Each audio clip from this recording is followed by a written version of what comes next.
Korupsi di Indonesia sudah membudaya sejak dulu. Sebelum dan sesudah kemerdekaan, di era Orde Lama, Orde Baru, bahkan berlanjut hingga era reformasi. Berbagai upaya telah dilakukan untuk memberantas korupsi, namun hasilnya masih jauh panggang dari api. Korupsi dapat menimbulkan bahaya tidak hanya pada keuangan negara saja, tetapi juga dapat mengakibatkan ketidakseimbangan di dunia pendidikan, kesehatan, penyediaan sandang pangan rakyat hingga keagamaan. KPK, polisi, jaksa hingga hakim memiliki wewenang dan tugas yang sangat penting bagi pemberantasan korupsi di Indonesia. Saya jadi teringat, Indonesia pernah memiliki hakim agung yang dikenal sebagai Algojo dan paling ditakuti oleh para koruptor. Tentu saja Artijo Alkostar. Betul, Atika? Betul sekali, Brian.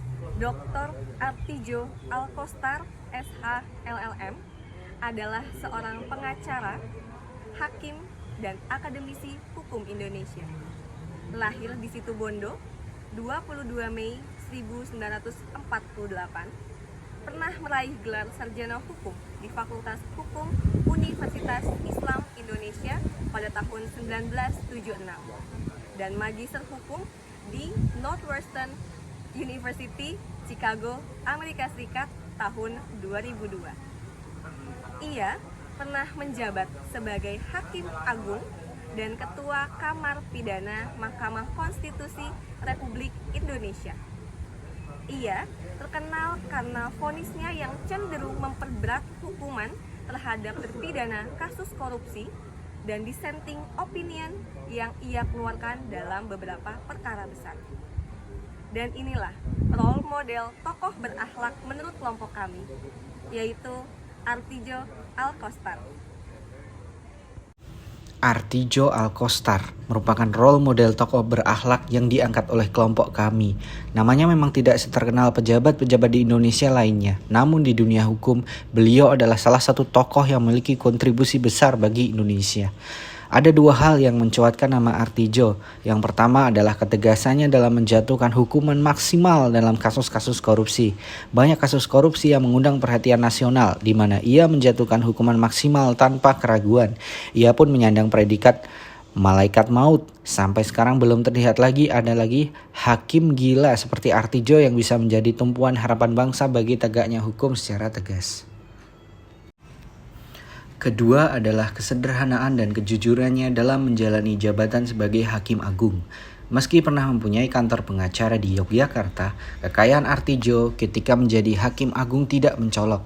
Penghasilannya ia utamakan untuk membayar gaji tim pengacaranya. Sebagian besarnya digunakan untuk membeli buku, terutama literatur asing, dan sisanya pas-pasan.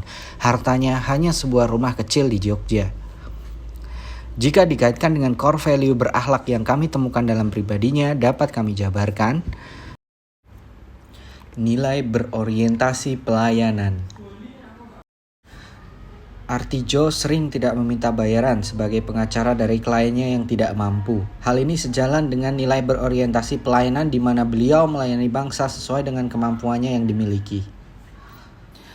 Nilai akuntabel.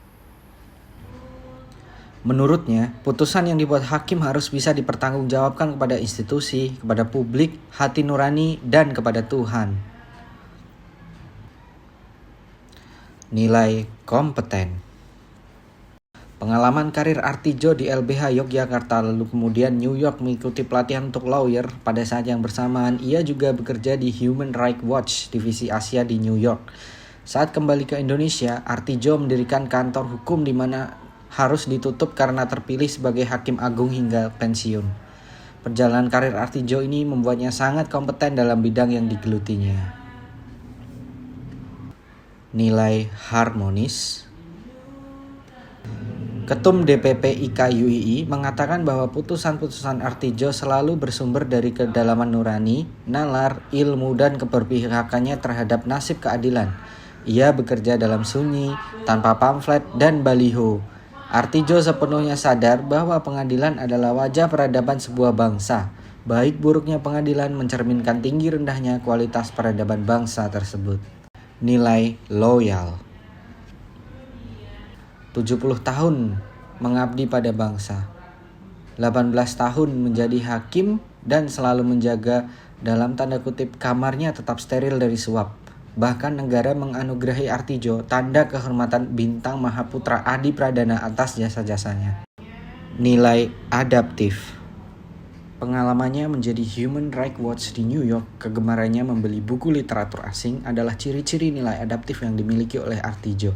Selain itu, menurut Mahfud MD, Artijo selalu membawa buku yang tebal-tebal dan membedah kasus-kasus konkret yang pelik-pelik ke dalam buku tersebut. Ini membuat beliau selalu berpikir ke depan dan memiliki rasa ingin tahu. Nilai kolaboratif. Ia memiliki berpuluh-puluh mantan mahasiswa dan junior yang menjadi pengacara sukses, yang mengenal dan dikenalnya dengan baik.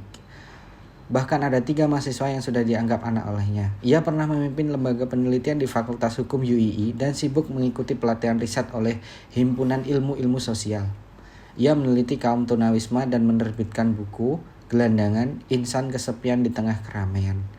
Dari sini kita dapat mempelajari bahwa beliau tidak hanya memiliki integritas pada hukum, namun juga memiliki nilai kolaboratif dalam menciptakan karya dengan orang lain.